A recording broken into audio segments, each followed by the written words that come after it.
ಒಬ್ಬ ಉತ್ತಮ ನಿರೂಪಕನಿಗೆ ಬೇಕಾಗಿರೋದು ಫಸ್ಟ್ ಭಾಷೆಯ ಬಗ್ಗೆ ಜ್ಞಾನ ಇರಬೇಕು. ಸೊ ಲ್ಯಾಂಗ್ವೇಜಸ್ ಕಲಿಬೇಕು. ನನ್ನ ಮೊದಲನೇ ಚಿತ್ರ ನಾನು ಒಂದು ಪುಟ್ಟ ಚಿಕ್ಕ ಪಾತ್ರದಲ್ಲಿ ಅಭಿನಯಿಸಿದ್ದು ಗೋಧಿ ಬಣ್ಣ ಸಾಧಾರಣ ಮೈಕಟ್ಟು ಅಂತ. ಅದರಲ್ಲೊಂದು ಸಣ್ಣ ಪಾತ್ರ. ಗಾಯನ ಅನ್ನೋದು ಚಿಕ್ಕ ವಯಸ್ಸಿನಿಂದ ನಾನು ಗಾಯಕಿ ಆಗಿರೋದು ಕನ್ನಡದಲ್ಲಿ ಸಾಕಷ್ಟು ದಾಸರ ಪದಗಳು ವಚನಗಳನ್ನೆಲ್ಲ ತುಂಬ ಚಿಕ್ಕ ವಯಸ್ಸಿನಿಂದ ಕಲಿತಾ ಬಂದಿದ್ದರಿಂದ ಕನ್ನಡ ಭಾಷೆಯ ಬಗ್ಗೆ ಸಾಕಷ್ಟು ಕಲಿಯೋಕೆ ನನಗೆ ಚಿಕ್ಕ ವಯಸ್ಸಿನಿಂದ ಸಾಧ್ಯವಾಯಿತು. ನಾನು ಓದಿರೋದು bachelor of engineering. I am an engineer. ನನಗೆ ಬಹಳ ಇಷ್ಟ ಆಗಿರುವಂಥ ವಚನ ಅಂದರೆ ವಚನದಲ್ಲಿ ನಾಮಾಮೃತ ತುಂಬಿ ವಚನದಲ್ಲಿ ನಾಮಾಮೃತ ತುಂಬಿ ನಯನದಲ್ಲಿ ನಿಮ್ಮ ಮೂರುತಿ ತುಂಬಿ ವಚನದಲ್ಲಿ ನಾಮಾಮೃತ ತುಂಬಿ. ಇವಾಗ ಯಂಗ್ಸ್ಟರ್ಸ್ ಮೇನ್ಲಿ ಹೆಚ್ಚು ಜನ ಸೋಷಿಯಲ್ ಮೀಡಿಯಾದಲ್ಲಿ ಇದ್ದಾರೆ. ಅದರಲ್ಲೂ particularly Instagram, Gen Z, of course ಇನ್ಸ್ಟಾಗ್ರಾಮ್ನಲ್ಲಿ ಇದ್ದಾರೆ. ಯಾವ ಬ್ರ್ಯಾಂಡು ಎಲ್ಲಿ ಪ್ರೆಸೆಂಟ್ ಇರಬೇಕು, ಯಾವಾಗ ಪ್ರೆಸೆಂಟ್ ಇರಬೇಕು, that consulting is very important. That's what we do. ನಾವು ಇವತ್ತೇ ಮಾಡಿ ನಾಳೆನೇ ಪ್ರತಿಫಲ ಬರಬೇಕು ಅಂದರೆ ಆಗೋದಿಲ್ಲ. ಎಸ್ಪೆಷಲಿ ನಾವೊಂದು ಸಾಧನೆ ಅಂತ ಮಾಡುವಾಗ ಅದು ಏಳು ಬೀಳು ಅನ್ನೋದು ಇದ್ದೇ ಇರುತ್ತೆ. ಇಷ್ಟು ಟೈಮ್ ಕೊಡೋ ಪೇಷನ್ಸ್ ಇಲ್ಲ ಇವತ್ತಿನ ಯಂಗ್ಸ್ಟರ್ಸಿಗೆ. ಪೇಷನ್ಸ್ ತುಂಬ ಕಮ್ಮಿ. ನೀನು ಕಷ್ಟವನ್ನೂ ಒಂದೇ ಥರ ತಗೋ, ಸುಖವನ್ನು ಒಂದೇ ಥರ ತಗೋ, ಯಾವುದನ್ನು ತಲೆಗೆ ಏರಿಸ್ಕೋಬೇಡ. ನಾವು ಅವಲೋಕನ ಮಾಡ್ಕೋಬೇಕೇ ಹೊರತು ನಾನು ಇಷ್ಟು ಕಮ್ಮಿ ಅಥವಾ ಜಾಸ್ತಿ ಅನ್ನೋ ಒಂದು ಜಡ್ಜ್ಮೆಂಟಲ್ ಸ್ವಭಾವ ನಮ್ಮಲ್ಲಿ ನಮ್ಮ ಬಗ್ಗೆನೂ ಇರಬಾರ್ದು ಅಥವಾ ಇನ್ನೊಬ್ಬರ ಬಗ್ಗೆನೂ ಇರಬಾರ್ದು. ದೊಡ್ಡ ದೊಡ್ಡ ಬಂದು ಈ ವೇದಿಕೆಯಲ್ಲಿ ಮಾತನಾಡಿದ್ದಾರೆ. ಇಂಥ wonderful personalities. I saw the interview of doctor Kiran Kumar, ಮನುಷ್ಯ ಮತ್ತು Robert. What a wonderful interview, what a wonderful perspective of the kind of work he has done.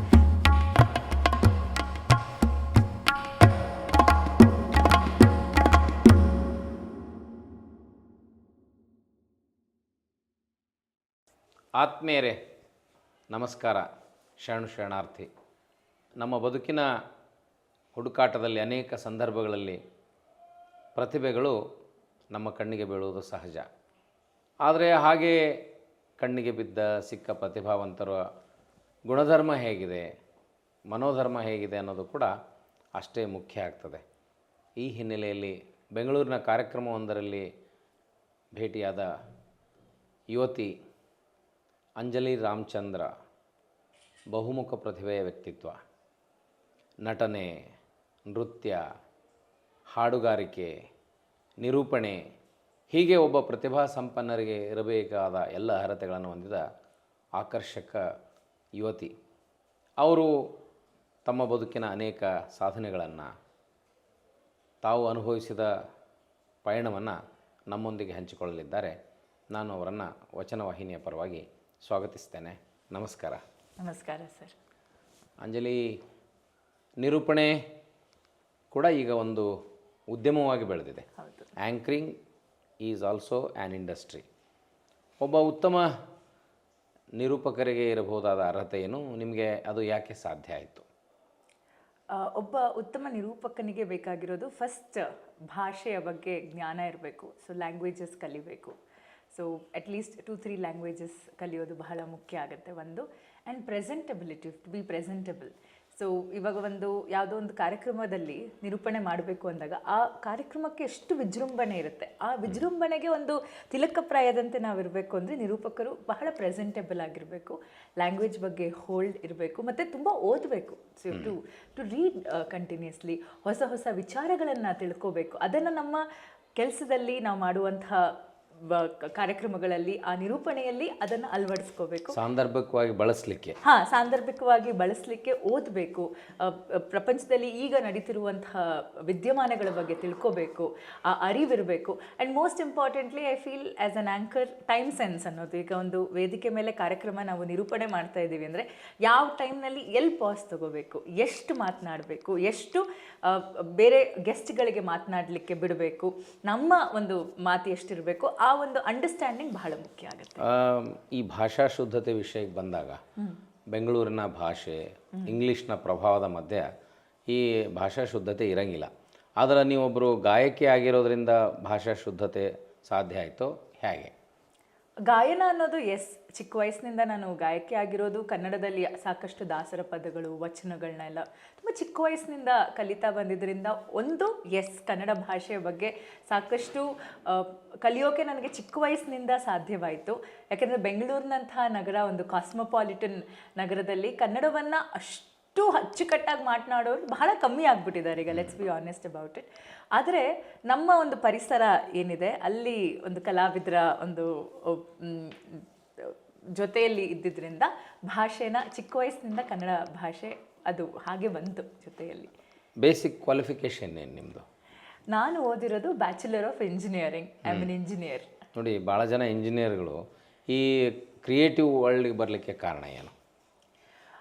ಒಂದು ಏನಪ್ಪ ಅಂದರೆ ಕ್ರಿಯೇಟಿವ್ ವರ್ಲ್ಡ್ನಲ್ಲಿ ಒಂದು ನಮ್ಮಲ್ಲಿರುವಂಥ ಒಂದು ಪ್ಯಾಷನ್ನ ನಾವೇನೋ ಒಂದು ಮಾಡಬೇಕು ಅನ್ನೋ ಒಂದು ಈಗ ಏನಾಗ್ಬಿಟ್ಟಿದೆ ಅಂದರೆ ಹಿಂದಿನ ಜನ್ರೇಷನ್ಗಿಂತ ಈಗಿನ ಜನ್ರೇಷನ್ ನಾವು ನೋಡಿದ್ರೆ ದೇರ್ ಲಾಟ್ ಆಫ್ ಆಪರ್ಚುನಿಟೀಸ್, ಸಾಕಷ್ಟು ಆಪರ್ಚುನಿಟಿಗಳಿದೆ. ಒಂದು ಧೈರ್ಯವಾಗಿ ಮುಂದೆ ನುಗ್ಗುವಂಥದ್ದು ನೀವು ಆಗಲೇ ಹೇಳಿದ್ರಲ್ಲ, ಆ್ಯಂಕರಿಂಗ್ ಅನ್ನೋದು ಕೂಡ ಇಟ್ಸ್ ಅನ್ ಇಂಡಸ್ಟ್ರಿ, ಬಹಳ ದೊಡ್ಡ industry, it's become a very big industry. So ಈಗಿರೋ ಒಂದು ಯಂಗ್ಸ್ಟರ್ಸ್ಗೆ ಏನಾಗ್ತಿದೆ ಅಂದರೆ ಇಲ್ಲ, I can pursue anything, there are so much of opportunities, myriads and myriads of opportunities. ಇದು ಇರೋದ್ರಿಂದ ಜೊತೆಗೆ ಸೋಷಿಯಲ್ ಮೀಡಿಯಾ ಯುಗ, ಸೊ ಎಲ್ಲವೂ ಕೂಡ ಇವತ್ತು ಸೋಷಿಯಲ್ ಮೀಡಿಯಾದಲ್ಲಿ ಗೊತ್ತಾಗ್ತಾ ಇದೆ. ಸೊ ಯಾರು ಬೇಕಾದರೂ ಒಬ್ಬ ಕಲಾವಿದೆಯಾಗಿ ಪಾಪ್ಯುಲರ್ ಆಗ್ಬೋದು, ಎಸ್ಪೆಷಲಿ ಇನ್ಫ್ಲುಯೆನ್ಸರ್ಸ್ ಆಗಿ social media, YouTube, Facebook, Instagram ಇದರಲ್ಲೆಲ್ಲ ಅಷ್ಟೆಲ್ಲ ಪಾಪ್ಯುಲಾರಿಟಿ ಇರೋದ್ರಿಂದ ಬಹುಶಃ ಇವತ್ತಿನ ಯಂಗ್ಸ್ಟರ್ಸ್ಗೆ ಇಲ್ಲ, ನಾನು I can take my passion as my profession, ಇದರಲ್ಲಿ ನಾನು ಮುಂದೆ ಬರಬಹುದು ಅನ್ನೋ ಒಂದು ಧೈರ್ಯ ಬರ್ತಾ ಇದೆ. ಯೂಶ್ವಲಿ ನೀವು ಸಾಫ್ಟ್ವೇರ್ ಇಂಜಿನಿಯರ್ ಆದರೆ ಯಾವುದೋ ಒಂದು ಕಂಪ್ನಿಯಲ್ಲಿ ಮೂಲೆಯಲ್ಲಿ ಕೂತ್ಕೊಂಡು ಕೆಲಸ ಮಾಡ್ತೀರಿ, ಕೈ ತುಂಬ ಹಣನೂ ಬರ್ಬೋದು ಆಫ್ಕೋರ್ಸ್. ಆದರೆ ಈಗ ಸೋಷಿಯಲ್ ಮೀಡಿಯಾ ಮತ್ತು ಇತರ ಮೀಡಿಯಾಗಳಿಂದ ಸಿಗುವಂಥ ಪಾಪ್ಯುಲಾರಿಟಿ ಇದೆಯಲ್ಲ, ಅದು ಈ ಪ್ಯಾಷನ್ ಕಡೆ ಹೆಚ್ಚು ಆಕರ್ಷಣೆ ಮಾಡಿರ್ಬೋದಾ ಹೇಗೆ? ಒಂದು ರೀತಿಯಲ್ಲಿ ಹೌದು.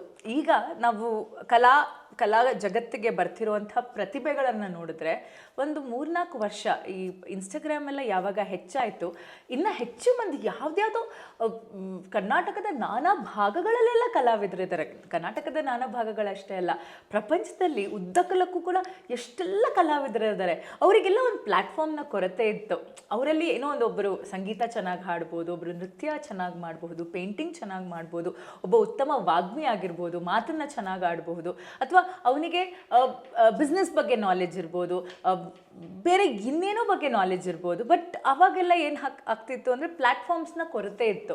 ಇವಾಗ ಸೋಷಿಯಲ್ ಮೀಡಿಯಾ ಅನ್ನೋದು ಬಂದಾಗಿನಿಂದ ಎಷ್ಟೋ ಜನರಿಗೆ ಪ್ಲ್ಯಾಟ್ಫಾರ್ಮ್ಸ್ ಸೃಷ್ಟಿ ಆಗ್ತಾ ಇದೆ. ಇನ್ಸ್ಟಾಗ್ರಾಮ್ನಲ್ಲಿ ಪ್ಲ್ಯಾಟ್ಫಾರ್ಮ್ ಸೃಷ್ಟಿಯಾಗಿದೆ, ಯೂಟ್ಯೂಬ್ನಲ್ಲಿ ಪ್ಲ್ಯಾಟ್ಫಾರ್ಮ್ ಸೃಷ್ಟಿಯಾಗಿದೆ, ಫೇಸ್ಬುಕ್ನಲ್ಲಿ ಪ್ಲ್ಯಾಟ್ಫಾರ್ಮ್ ಸೃಷ್ಟಿಯಾಗಿದೆ, ಜೊತೆಯಲ್ಲಿ LinkedIn one major another social media platform. So ಇಲ್ಲೆಲ್ಲ ಪ್ಲ್ಯಾಟ್ಫಾರ್ಮ್ಸ್ ಸೃಷ್ಟಿ ಆಗ್ತಿರೋದ್ರಿಂದ ಆ್ಯಂಡ್ ಅಲ್ಲಿ ನಾವು ಮುಂದೆ ಬಂದು ಮಾನಿಟೈಸ್ ಕೂಡ ಮಾಡ್ಕೊಳ್ಳೋ ಒಂದು ಪ್ರಸಂಗ ಇರೋದ್ರಿಂದ ಈ ಒಂದು 4-5 ಇಯರ್ಸ್ನಲ್ಲಿ ಅದು ಎಷ್ಟೋ ಪ್ರತಿಭೆಗಳು ಹೊರಗೆ ಬಂದಿದ್ದಾರೆ. ಸೊ ಎಷ್ಟೋ ಪ್ರತಿಭೆಗಳು ಇಲ್ಲಪ್ಪ, ನಾನು ಇದನ್ನು ಫುಲ್ ಟೈಮ್ ಮಾಡ್ತೀನಿ, ನನ್ನ ಪ್ಯಾಷನನ್ನು ನಾನು ಪ್ರೊಫೆಷನಾಗಿ ತಗೊಂಡು ಇದರಲ್ಲಿ ನನ್ನ ಕರಿಯರ್ನ ಬಿಲ್ಡ್ ಮಾಡ್ತೀನಿ ಅಂತ ಅನ್ನೋರು ಸುಮಾರು ಜನ ಬರ್ತಾ ಇದ್ದಾರೆ. ಈಗ ನೋಡಿ, ಜಾಕ್ ಆಫ್ ಆಲ್ ಒನ್ ಅಂತ ಒಂದು ಮಾತಿದೆ. ಈಗ ನಿಮಗೆ ಹಾಡೋಕ್ಕೆ ಬರುತ್ತೆ, ಕ್ಲಾಸಿಕಲ್ ಡ್ಯಾನ್ಸ್ ಮಾಡ್ತೀರಿ, ಆ್ಯಕ್ಟಿಂಗ್ ಮಾಡ್ತೀರಿ, ಆ್ಯಂಕರಿಂಗ್ ಮಾಡ್ತೀರಿ, ಹೀಗೆ ಎಲ್ಲ ಕಡೆ ಚದುರಿ ಹೋದಾಗ ನಾವು ಒಂದು ಕಡೆ ಯಾವುದನ್ನು ಫೋಕಸ್ ಮಾಡಬೇಕು ಅಂತ ಅನಿಸ್ತದೆ, ಮತ್ತು ನೀವು ಯಾವುದನ್ನು ಫೋಕಸ್ ಮಾಡ್ಲಿಕ್ಕೆ ಬಯಸ್ತೀರಿ? ನಾನು ಹೆಚ್ಚಾಗಿ ಫೋಕಸ್ ಮಾಡ್ತಿರೋದು ನನ್ನ ಅಡ್ವರ್ಟೈಸಿಂಗ್ ಕಂಪನಿ, ಒಂದು ನನ್ನ ಉದ್ಯಮ ಮಹಾವತಾರ್ ಮೀಡಿಯಾ ಕಮ್ಯುನಿಕೇಷನ್ಸ್ ಅಂತ ಸುಮಾರು 4 ವರ್ಷಗಳ ಹಿಂದೆ ಶುರುವಾಗಿದ್ದಿದ್ದು. ನಾವು ಫಿಲ್ಮ್ ಪ್ರೊಡಕ್ಷನ್ ಹೌಸ್ ಆಗಿ, ಅಂದರೆ ಅಡ್ವರ್ಟೈಸ್ಮೆಂಟ್ಸ್, ಕಾರ್ಪೊರೇಟ್ ಫಿಲ್ಮ್ಸನ್ನು ಮಾಡ್ತಾ ಪ್ರಾರಂಭ ಮಾಡಿದ ಸಂಸ್ಥೆ ಇಂದು ಬ್ರ್ಯಾಂಡ್ ಕನ್ಸಲ್ಟಿಂಗ್, ಬ್ರ್ಯಾಂಡಿಂಗ್, ಅಡ್ವರ್ಟೈಸಿಂಗ್ ಈ ಸೆಗ್ಮೆಂಟ್ಸಲ್ಲೆಲ್ಲ ಮುಂದೆ ಹೋಗ್ತಾ ಇದೆ. ಸೊ ಮುಂದೆ ಎಷ್ಟೋ ಪ್ರತಿಭೆಗಳಿಗೆ ನಮ್ಮ ಒಂದು ಫಿಲ್ಮ್ ಪ್ರೊಡಕ್ಷನ್ ಹೌಸ್ನಿಂದ ಅವಕಾಶ ಕೊಡಬೇಕು, ಇನ್ನೂ ಸಾಕಷ್ಟು ಕೆಲಸ ಮಾಡಬೇಕು ಅಂತಿದೆ. ಅದು ನನ್ನ ಒಂದು ಮೇಜರ್ ವಿಷನ್ ಅಂತ ಅಂತೀವಲ್ಲ, ಟಾರ್ಗೆಟ್. ಅದರ ಜೊತೆಗೆ ನಿರೂಪಕಿಯಾಗಿ ಹೌದು, ಸಾಕಷ್ಟು ವಾಹಿನಿಗಳಲ್ಲಿ ಕಾರ್ಯಕ್ರಮ ಕೊಟ್ಟಿದ್ದೇನೆ, ಸಾಕಷ್ಟು ವೇದಿಕೆಗಳಲ್ಲಿ ಗೌರ್ಮೆಂಟ್ ಕಾರ್ಯಕ್ರಮಗಳಾಗಿರ್ಬೋದು, ಕಾರ್ಪೊರೇಟ್ ಕಾರ್ಯಕ್ರಮಗಳಾಗಿರ್ಬೋದು, ಕಾನ್ಫರೆನ್ಸಸ್ ಆಗಿರ್ಬೋದು, ಪಬ್ಲಿಕ್ ಶೋಸ್ ಆಗಿರ್ಬೋದು, ಸಾಕಷ್ಟು ಕಾರ್ಯಕ್ರಮಗಳನ್ನ ದಿನನಿತ್ಯ ಕೊಡ್ತಾ ಬಂದಿರೋದ್ರಿಂದ ಹೆಚ್ಚಿನ ಫೋಕಸ್ ನನ್ನ ಉದ್ಯಮ, ನಿರೂಪಣೆ ಹಾಗೂ ನನ್ನ ನೃತ್ಯ ಸಂಸ್ಥೆ Anjali school of dance and music. Dancing company ನಿರೂಪಣೆ, ಟೈಮ್ ಮ್ಯಾನೇಜ್ಮೆಂಟ್ ಹೆಂಗೆ ಮಾಡ್ತೀರಿ? ಡಾನ್ಸಿಂಗ್ ಕಂಪನಿ, ನಿರೂಪಣೆ, ಟೈಮ್ ಮ್ಯಾನೇಜ್ಮೆಂಟ್ ಅಂದರೆ I believe you have to prioritise. Organising is very important. ಅಂದರೆ ನಾನು ಆ ಸಂದರ್ಭದಲ್ಲಿ ಯಾವುದು ಮಾಡಬೇಕು, ಯಾವುದು ನನ್ನ ಪ್ರಯಾರಿಟಿ, ಅದನ್ನು ನಾವು ಆರ್ಗನೈಸ್ಡ್ ಆಗಿ ಮಾಡ್ತಾ ಹೋದರೆ I feel we can do lot more things. ನಮ್ಮ ಪೊಟೆನ್ಷಿಯಲ್ ಏನಪ್ಪ ಅಂದರೆ, ಮನುಷ್ಯರಾಗಿ ನಮ್ಮಲ್ಲಿ ಅಗಾಧವಾದಂಥ ಪೊಟೆನ್ಷಿಯಲ್ ಇದೆ. ಎಲ್ಲೋ ಒಂದು ಕಡೆ ನಾವು ಅದನ್ನು ಸ್ಟ್ರೀಮ್ಲೈನ್ ಮಾಡೋದು, ಅದನ್ನು ಒಂದು ಪ್ರಾಪರ್ ಚಾನಲೈಸ್ ಮಾಡಿ ಅದನ್ನು ಮುಂದಕ್ಕೆ ತೊಗೊಂಡು ಹೋದಾಗ I feel we can do lot of things. Dance ಕ್ಲಾಸಸ್ನ ವಾರಕ್ಕೆ ಎಷ್ಟು ಸಲ ಹೇಳ್ಕೊಡ್ತೀರಿ? ಅಲ್ಲಿ ಬರುವಂಥ ಬೆನಿಫಿಷಿಯರೀಸ್ ಯಾರು, ವಿದ್ಯಾರ್ಥಿಗಳು ಯಾರು? ನಾನು ನೃತ್ಯ ಸಂಸ್ಥೆಯನ್ನು ವಾರಕ್ಕೆ 2 ದಿನ ತಗೋತೇನೆ. It's normally on Tuesdays and Fridays. Okay. ಸಾಕಷ್ಟು ಮಕ್ಕಳು ನೃತ್ಯ ಕಲಿತಾ ಇದ್ದಾರೆ, ಭರತನಾಟ್ಯಂ ನೃತ್ಯವನ್ನು ಅಭ್ಯಾಸ ಮಾಡ್ತಾ ಇದ್ದಾರೆ. ಮಕ್ಕಳು ಮೇಜರಾಗಿ ನೃತ್ಯವನ್ನು ಕಲಿಯುವಂಥವರು 6 ವರ್ಷದ ಮೇಲ್ಪಟ್ಟಂಥ ವಿದ್ಯಾರ್ಥಿಗಳು ಕೂಡ ಇದ್ದಾರೆ. 6 ವರ್ಷ ಮೇಲ್ಪಟ್ಟಂಥ ವಿದ್ಯಾರ್ಥಿನಿಯರು ಆಲ್ಮೋಸ್ಟ್ ಒಂದು 15 ವರ್ಷ, 20 ವರ್ಷ, 25 ವರ್ಷದ ತನಕ ಆಗ್ತಾನೆ ಬಂದು ಕಲಿಯೋರು ಕೂಡ ಇದ್ದಾರೆ. ಸೊ ಎಷ್ಟೋ ಸ್ಟೂಡೆಂಟ್ಸು ಎಕ್ಸಾಮ್ಸನ್ನು ಪಾಸ್ ಮಾಡಿದ್ದಾರೆ. ಎಷ್ಟೋ ಸ್ಟೂಡೆಂಟ್ಸ್ ಸೀನಿಯರ್ ಲೆವೆಲಲ್ಲಿದ್ದಾರೆ, ವಿದ್ವತ್ ಮಾಡುವಂಥ ಲೆವೆಲಲ್ಲಿದ್ದಾರೆ, ರಂಗಪ್ರವೇಶಗಳನ್ನು ಮಾಡ್ತಾ ಇದ್ದಾರೆ. ಸೊ ಈ ಥರ ಮಕ್ಕಳೆಲ್ಲ ಸಹ ಡಾನ್ಸ್ನಲ್ಲಿ. ನಿಮ್ಮ ಮೊದಲ ರಂಗಪ್ರವೇಶ ಯಾವಾಗಾಯಿತು? ನಿಮ್ಮ ಗುರುಗಳು ಯಾರು? ನಾನು ನನ್ನ ಪ್ರಾರಂಭ ದಿನಗಳಲ್ಲಿ ಭರತನಾಟ್ಯವನ್ನು ಅಭ್ಯಾಸ ಮಾಡಿದ್ದು ಗುರು ವಿದೂಷಿ ಶುಭಾ ಧನಂಜಯ್ ಅವರ ಬಳಿಯಲ್ಲಿ. ಅದಾದ ನಂತರ ಗುರು ಲತಾ ಅವರ ಬಳಿ ಅಭ್ಯಾಸವನ್ನು ಮಾಡಿದೆ. ಆ ಸಂದರ್ಭದಲ್ಲೇ ನನ್ನ ರಂಗಪ್ರವೇಶವನ್ನು ಸಹ ಮಾಡಿದ್ದು 2013ನಲ್ಲಿ. ನಿಮಗೆ ವಯಸ್ಸು ಎಷ್ಟು ಅವಾಗ? ನನಗೆ 2013ನಲ್ಲಿ 20 ವರ್ಷ ಆಗಿತ್ತು. ಅದು ನಿಮಗೆ ಪ್ರಸಿದ್ಧಿಯನ್ನು, ನಿಮ್ಮ ಗುರುವಿಗೆ ತೃಪ್ತಿಯನ್ನು ತಂದು ಕೊಡ್ತಾ ನಿಮ್ಮ ಡಾನ್ಸಿಂಗ್ ಪರ್ಫಾರ್ಮೆನ್ಸ್? ತುಂಬ ಚೆನ್ನಾಗಾಗಿತ್ತು. ಸೊ ಒಳ್ಳೆ ರಿವ್ಯೂಸ್ ಬಂತು, ಸಾಕಷ್ಟು ಮಾಧ್ಯಮಗಳು, ನ್ಯೂಸ್ ಪೇಪರ್ಸ್ನಲ್ಲಿ ಬಂದಿತ್ತು ರಿವ್ಯೂಸು, ಸಾಕಷ್ಟು ಕ್ರಿಟಿಕ್ಸ್ ರಂಗಪ್ರವೇಶವನ್ನು ಹೊಗಳಿ ಬರೆದಿದ್ರು. ಸೊ ಆ ರಂಗಪ್ರವೇಶ ಆದ ನಂತರ ಇನ್ನೂ ಹೆಚ್ಚಿನ ಕಲಿಕೆಗಾಗಿ ಅಡ್ವಾನ್ಸ್ಡ್, ಎಸ್ಪೆಷಲಿ ಅಭಿನಯದಲ್ಲಿ ತರಬೇತಿಯನ್ನು ಪಡ್ಕೋಬೇಕು, ಇನ್ನಷ್ಟು ಅಡ್ವಾನ್ಸ್ಡ್ ಲೆವೆಲಲ್ಲಿ ಕಲಿಬೇಕು ಅಂತ ನಾನು ಕರ್ನಾಟಕ ಕಲಾಶ್ರೀ ಆದಂಥ, ಇವಾಗಿಲ್ಲ ಅವರು ನಮ್ಮ ಗುರುಗಳು, ದಿವಂಗತ ಡಾಕ್ಟರ್ ಭಾನುಮತಿ ಅವರಲ್ಲಿ ನಾನು ಅಡ್ವಾನ್ಸ್ಡ್ ಅಭ್ಯಾಸವನ್ನು ಸಹ ಮಾಡಿದೆ ಭರತನಾಟ್ಯ. ಆಮೇಲೆ ಭರತನಾಟ್ಯ ಅದು ಒಂದು ನಿಮ್ಮ ಬದುಕಿನ ಕುತೂಹಲಕರ ಘಟನೆ. ಆದರೆ ಗಾಯನವನ್ನು ಸಂಗೀತ ಕ್ಷೇತ್ರಕ್ಕೆ ಬರಲಿಕ್ಕೆ ಕಾರಣ ಏನು? ಒಂದು ಸಂಗೀತ ಮತ್ತು ನೃತ್ಯ it goes hand in hand. ಒಂದು ಭರತನಾಟ್ಯ ಥರ ಒಂದು ಡಾನ್ಸ್ ಫಾರ್ಮನ್ನು ಕಲಿಬೇಕು ಅಂದರೆ ನನ್ನ ಸ್ಟೂಡೆಂಟ್ಸ್ ಕೇಳೋದು ಅದೇ, ಜೊತೆಗೆ ಸಂಗೀತವನ್ನು ಸಹ ಕಲಿಬೇಕು. ಒಂದು ಸಂಗೀತವನ್ನು ಅಭ್ಯಾಸ ಮಾಡ್ತಾ ಹೋದಾಗ ತಾಳದ ಜ್ಞಾನ ಬರುತ್ತೆ. Yes, rhythm sense is very important for dance. So ತಾಳದ ಸೆನ್ಸ್ ಅನ್ನೋದು ಬರೋದು when music and dance goes hand in hand. ಹಾಗಾಗಿ I started learning dance and music together.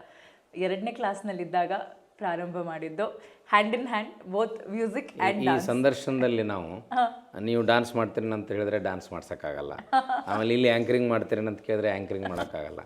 ಭಾಳ ಖುಷಿ ಕೊಡೋ ಒಂದು ಕೆಲಸ ನೀವು ಮಾಡ್ಬೋದು. ನಿಮಗೆ ಇಷ್ಟವಾದ ಒಂದು ಹಾಡನ್ನು, ವಚನವನ್ನು ಹಾಡಿ ತೋರಿಸಿದ್ರೆ ಭಾಳ ಖುಷಿ ಆಗ್ತದೆ. ಖಂಡಿತವಾಗ್ಲೂ ನನಗೆ ಬಹಳ ಇಷ್ಟ ಆಗಿರುವಂಥ ವಚನ ಅಂದರೆ, ವಚನದಲ್ಲಿ ನಾಮಾಮೃತ ತುಂಬಿ, ವಚನದಲ್ಲಿ ನಾಮಾಮೃತ ತುಂಬಿ, ನಯನದಲ್ಲಿ ನಿಮ್ಮ ಮೂರುತಿ ತುಂಬಿ, ವಚನದಲ್ಲಿ ನಾಮಾಮೃತ ತುಂಬಿ, ನಯನದಲ್ಲಿ ನಿಮ್ಮ ಮೂರುತಿ ತುಂಬಿ, ಕಿವಿಯಲ್ಲಿ ನಿಮ್ಮ ಕಿರುತಿ ತುಂಬಿ, ಕಿವಿಯಲ್ಲಿ ನಿಮ್ಮ ಕಿರುತಿ ತುಂಬಿ, ಮನದಲ್ಲಿ ನಿಮ್ಮ ನೆನಹು ತುಂಬಿ, ಮನದಲ್ಲಿ ನಿಮ್ಮ ನೆನಹು ತುಂಬಿ, ಕೂಡಲ ಸಂಗಮ ದೇವಾ ನಿಮ್ಮ ಚರಣ ಕಮಲದೊಳಗಾನು ತುಂಬಿ, ವಚನದಲ್ಲಿ ನಾಮಾಮೃತ ತುಂಬಿ, ನಯನದಲ್ಲಿ ನಿಮ್ಮ ಮೂರುತಿ ತುಂಬಿ ವಚನದಲ್ಲಿ ನಾಮಾಮೃತ ತುಂಬಿ. Thank you. ಇದು ಕರ್ನಾಟಕ ಸಂಗೀತದ ಪ್ರಭಾವ ಆಯಿತು. ಈ ಪ್ರದೇಶದಲ್ಲಿ ವಚನಗಳನ್ನು ಕರ್ನಾಟಕ ಸಂಗೀತ ಕೂಡ ಇತ್ತೀಚೆಗೆ ಅಳವಡಿಸ್ತಾ ಇದ್ದಾರೆ. ಆದರೆ ವಚನ ಗಾಯನವನ್ನು ಮೂಲಭೂತವಾಗಿ ಹಿಂದೂಸ್ತಾನಿ ಗಾಯನದಲ್ಲಿ ತುಂಬ ಪಾಪ್ಯುಲರ್ ಮಾಡಿದ್ದಿದೆ. ಈ ವಚನಗಳ ಕಡೆ ಆಕರ್ಷಣೆ ಆದಾಗ ದಾಸ ಸಾಹಿತ್ಯ ಪರಂಪರೆಯೂ ಇತ್ತು. ಹೌದು. ನೀವು ದಾಸರ ಪದಗಳು, ವಚನ ಗಾಯನ, ಹೀಗೆ ಅವುಗಳ ಮೂಲಕ ನಿಮ್ಗೆ ಮತ್ತೆ ಒಂದು ಕಡೆ ಎಲ್ಲೋ ಆ್ಯಕ್ಟಿಂಗ್ ಮಾಡ್ಬೇಕಂತ ಅನ್ನಿಸ್ತು, ಸಿನಿಮಾದಲ್ಲಿ ಪಾತ್ರ ಮಾಡ್ಬೇಕಂತ ಅನ್ನಿಸ್ತು. ಅದು ಹೇಗೆ ಸಾಧ್ಯ ಆಯಿತು? ನೀವು ನಟನೆ ಮಾಡಿದ ಮೊದಲ ಸಿನಿಮಾ ಯಾವುದು? ನಾನು ಬಹುಶಃ ಕಾಲೇಜ್ ಮುಗಿಸಿದಂಥ ಸಂದರ್ಭ ಅದು. ಒಂದು ಸಾಫ್ಟ್ವೇರ್ ಕಂಪನಿಗೆ ಕೆಲಸ ಮಾಡ್ತಾ ಇದ್ದೆ. ನನ್ನ ಆತ್ಮೀಯ ಸ್ನೇಹಿತೆ ಒಬ್ಬಳು ಒಂದು ರಂಗಭೂಮಿಯ ಒಂದು ನಾಟಕ ತಂಡಕ್ಕೆ ನನ್ನ ಪರಿಚಯ ಮಾಡಿಸಿದ್ದು. ಆಕಸ್ಮಿಕವಾಗಿ ಪರಿಚಯ ಆಗಿದ್ದು. ನಾನು ಅವಾಗ ನಟನೆ ಮಾಡಬೇಕು ಅಥವಾ ನಾನು ನಟಿ ಆಗ್ತೀನಿ, ಸಿನಿಮಾಗಳಲ್ಲೂ ಸಹ ಪಾತ್ರವನ್ನು ಮಾಡ್ತೀನಿ, ನೃತ್ಯ ಮಾಡ್ತಾ ಇದ್ದೆ, ಸಂಗೀತ ಇತ್ತು, ಕೆಲಸವನ್ನು ಸಹ ಮಾಡ್ತಾ ಇದ್ದೆ ಇಂಜಿನಿಯರಿಂಗ್ ಮುಗಿಸಿದ ನಂತರ. ಆದರೆ ಅವಳು ನನ್ನನ್ನು ಆಕಸ್ಮಿಕವಾಗಿ ಒಂದು ರಂಗತಂಡಕ್ಕೆ ಪರಿಚಯ ಮಾಡಿಸಿದ್ಲು. ಹಾಗಾಗಿ ನನ್ನ ಜರ್ನಿ ರಂಗಭೂಮಿಯಲ್ಲಿ ಶುರುವಾಯಿತು. ನಾಟಕಗಳನ್ನು ಸಹ ಮಾಡಿದ್ದೀನಿ ನಾನು ರಂಗಭೂಮಿಯಲ್ಲಿ.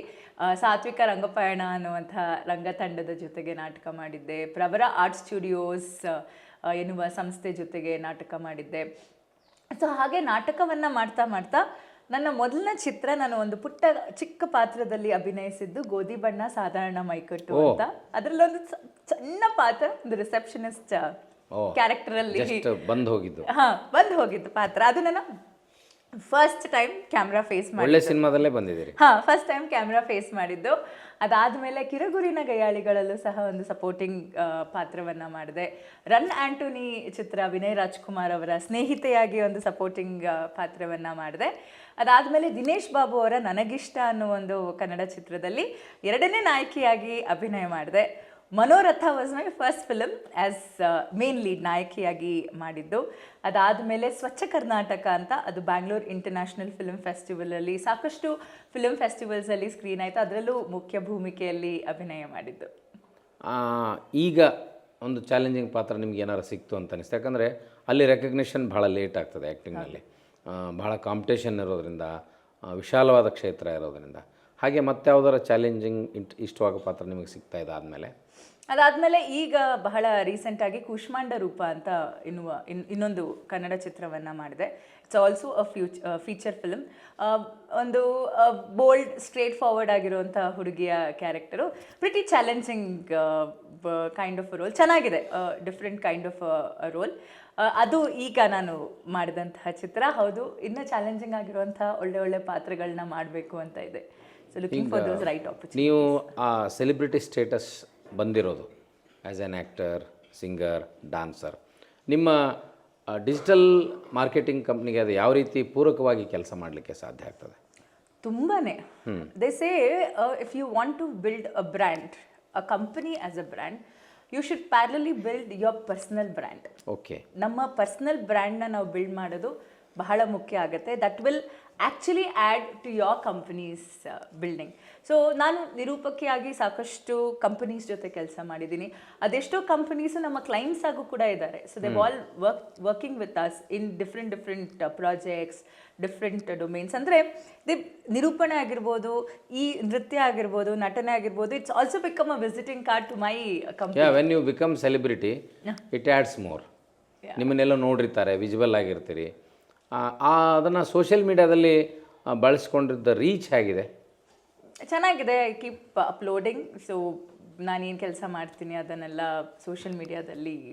ಡಿಜಿಟಲ್ ಮಾರ್ಕೆಟಿಂಗ್ ನೀವು ಮಾಡ್ತಿರಲ್ಲ, ಅಲ್ಲಿ ಸ್ಟಾರ್ಟಪ್ಗಳಿಗೆ ನೀವು ಯಾವ ರೀತಿ ಗೈಡೆನ್ಸ್ ಮಾಡಲಿಕ್ಕೆ ಸಾಧ್ಯ ಆಗ್ತದೆ? In what way you are helping them? So we majorly work with startups in Mahavatar media communications. ಸ್ಟಾರ್ಟಪ್ಸ್ಗೆ we help them in brand consulting. ಅಂದರೆ ಏನಾಗುತ್ತೆ ಅಂದರೆ every brand needs a different approach. So ಈಗ ಏನು ಅಂದ್ಕೊಂಡ್ಬಿಟ್ಟಿದ್ದೀವಿ ಅಂದರೆ social media is the only approach ಅಂದ್ಕೊಂಡಿದ್ದೀವಿ. No, every brand needs a different approach based on their target audience. So ಆ ಬ್ರ್ಯಾಂಡನ್ನು ನಾವು ಎಲ್ಲಿ ಶೋಕೇಸ್ ಮಾಡಬೇಕು, ಅವರು ಯಾವ ಜನರಿಗೆ ರೀಚ್ ಆಗಬೇಕು, age group, yes, age group of people, ಆ ಆಡಿಯನ್ಸು ಯಾವ ಮಾಧ್ಯಮದಲ್ಲಿ ಇದ್ದಾರೆ, ಅದು ಕೂಡ ಬಹಳ ಮುಖ್ಯ. ಯಾವ ಏಜ್ ಗ್ರೂಪ್ನವರು ಯಾವ ಮೀಡಿಯಾದಲ್ಲಿ ಜಾಸ್ತಿ ಇರ್ತಾರೆ ಅಂತ ನಿಮ್ಗೆ ಅನಿಸ್ತದೆ? ಇವಾಗ ಯಂಗ್ಸ್ಟರ್ಸ್ ಮೇನ್ಲಿ ಹೆಚ್ಚು ಜನ ಸೋಷಿಯಲ್ ಮೀಡಿಯಾದಲ್ಲಿ ಇದ್ದಾರೆ, ಅದರಲ್ಲೂ particularly Instagram, Gen Z. Yes, of course ಇನ್ಸ್ಟಾಗ್ರಾಮ್ನಲ್ಲಿ ಇದ್ದಾರೆ, ಓಕೆ, ಫೇಸ್ಬುಕ್ನಲ್ಲೂ ಇದ್ದಾರೆ, ಆಯ್ತಾ. ಸ್ವಲ್ಪ ನಾವು if you look at industrialist, businessmen, if you look at corporates, ಅದೆಲ್ಲ ಜಾಸ್ತಿ ಲಿಂಕ್ಡ್ಇನ್ ಅಲ್ಲಿ ಇದ್ದಾರೆ. That's another platform. So brands, certain brands which have to cater to those people, they have to advertise in that platform. ಈಗ ನಾವು ಇಲ್ಲ, ಮನೆಯ ಗೃಹಿಣಿಯರು, if my target audience is ಹೌಸ್ ವೈಫ್ಸ್, ಅವ್ರು ನನ್ನ ಟಾರ್ಗೆಟ್ ಆಡಿಯನ್ಸು, ಅಥವಾ ಹೊರಗಡೆಯಿಂದ ದುಡ್ಕೊಂಡು ಬರುವಂಥ ಗಂಡಸರು ನನ್ನ ಟಾರ್ಗೆಟ್ ಆಡಿಯನ್ಸು, ಅವರು ಬಂದು ಕೊನೆಯಲ್ಲಿ ಸಾಯಂಕಾಲ ನ್ಯೂಸ್ ನೋಡೋವಂಥವ್ರು. ಆದರೆ ಅವರಿರುವಂಥ platform it is television and print platform. ಅಲ್ಲಿ ಅಲ್ಲಿಯೂ ಇನ್ನೂ ಆಡಿಯನ್ಸ್ ಇದ್ದಾರೆ ಅಂತೀರಿ? ಎಸ್, ತುಂಬಾನೇ ಆಡಿಯನ್ಸ್ ಇದ್ದಾರೆ, ಸೀನಿಯರ್ಸ್. ಎಸ್, ಅಂದ್ರೆ ಇವಾಗ ಗೃಹಿಣಿಯರು ಅವರು ಕೂತು ಸೀರಿಯಲ್ಸ್ನ ನೋಡ್ತಾ ಇರ್ತಾರೆ, ಮನೆಗೆ ಬಂದಾದ್ಮೇಲೆ ನ್ಯೂಸ್ ಚಾನೆಲ್ಸ್ ಓಡ್ತಾ ಇರುತ್ತೆ. ಸೊ ಅದನ್ನ ನೋಡೋ ಟಾರ್ಗೆಟ್ ಆಡಿಯನ್ಸ್ ಕೂಡ ಇದ್ದಾರೆ. ಎಸ್, ಆ ಥರ ಬ್ರ್ಯಾಂಡ್ಸು, ಅಲ್ಲಿ ಅವರನ್ನ ರೀಚ್ ಆಗುವಂಥ ಬ್ರ್ಯಾಂಡ್ಸು ಆ ಜಾಗದಲ್ಲಿ ಅಡ್ವರ್ಟೈಸ್ ಮಾಡಿದ್ರೆ ಚೆನ್ನಾಗಿರುತ್ತೆ. ಬರೀ ಸೋಷಿಯಲ್ ಮೀಡಿಯಾ ಮೇಲೆ ಆಗಲ್ಲ. ಸೊ ಇಟ್ ಈಸ್ ಲೈಕ್ ಯಾವ ಬ್ರ್ಯಾಂಡು ಎಲ್ಲಿ ಪ್ರೆಸೆಂಟ್ ಇರಬೇಕು, ಯಾವಾಗ ಪ್ರೆಸೆಂಟ್ ಇರಬೇಕು, that consulting is very important. That's what we do. ಇದೆಲ್ಲ ಟೆಕ್ನಿಕನ್ನು ನೀವು ಎಲ್ಲಿಂದ ಕಲ್ತ್ರಿ, ಯಾವ ಮೂಲದಿಂದ ಕಲಿಲಿಕ್ಕೆ ಸಾಧ್ಯ ಆಯಿತು? Because you did your engineering. ಈ ಮಾರ್ಕೆಟಿಂಗ್ ಟೆಕ್ನಾಲಜಿಯ ಮೂಲ ಎಲ್ಲಿಂದ ಶುರುವಾಯಿತು? ಸೊ ಮಾರ್ಕೆಟಿಂಗ್ ಟೆಕ್ನಾಲಜಿ ಒಂದು by experience been working. So ನನ್ನ ಕೋ-ಫೌಂಡರ್ ಕೂಡ ಅವರು ಮೀಡಿಯಾ ಕ್ಷೇತ್ರದಿಂದನೇ ಬಂದಿದ್ದು, ಅವರು ಕೂಡ ಸಿನಿಮಾ ನಿರ್ದೇಶಕರು. ನಮ್ಮ ಕಂಪನಿಯನ್ನು ಶುರು ಮಾಡಿದ್ದು ನಾನು ಮತ್ತು ಗಿರೀಶ್ ಮೂಲಿಮನಿ ಅಂತ, ಅವರು ಕೋ-ಫೌಂಡರ್ ನಮ್ಮ ಕಂಪನಿದು. ಅವರ ಮೀಡಿಯಾ ಜ್ಞಾನ, ಅವರು ಆಲ್ರೆಡಿ ಆಲ್ಮೋಸ್ಟ್ 10+ ಇಯರ್ಸ್, ಇನ್ನೂ ಜಾಸ್ತಿನೇ. ಸೊ ಮೀಡಿಯಾದಲ್ಲೇ ಅವರ ಜರ್ನಿಯನ್ನು ಪ್ರಾರಂಭ ಮಾಡಿದ್ರು, ಸಿನಿಮಾದಲ್ಲಿ, ಸೀರಿಯಲ್ಸಲ್ಲಿ ಎಲ್ಲ ಸಾಕಷ್ಟು ಕೆಲಸ ಮಾಡಿದ್ದಾರೆ. ಸೊ ಒಂದು ಅವರ ಜೊತೆ ನನ್ನ ಒಡನಾಟ, ನಾವು ಕಂಪನಿಯನ್ನು ಜೊತೆಗೆ ಬಿಲ್ಡ್ ಮಾಡುವಾಗ ಸಿಕ್ಕಿದಂತಹ ಜ್ಞಾನ ಒಂದು. ಇನ್ನೊಂದು ಓದು, ಅದರಿಂದ ಕಲ್ತಿದ್ದು. ಇನ್ನೊಂದು ಸ್ಪೆಷಲ್ ಆಗಿ ಇಂಡಿಯನ್ ಇನ್ಸ್ಟಿಟ್ಯೂಟ್ ಆಫ್ ಮ್ಯಾನೇಜ್ಮೆಂಟ್ ನಲ್ಲಿ I got selected for Goldman ಸ್ಯಾಕ್ಸ್ programme. Which concept you have selected? It's again on scaling a company. So how do you expand a company, how do you scale it? Entrepreneurship. Yes. So I got selected on scholarship. So among lot of applications, I was one among them to be selected.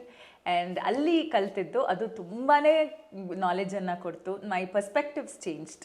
So ಅದಾದಮೇಲೆ ಅಲ್ಲಿ ಯಾವ ರೀತಿ ತರಬೇತಿಯನ್ನು ಕೊಡ್ತಾರೆ? Is it teaching methodology or practical experience? Mostly the practical experience.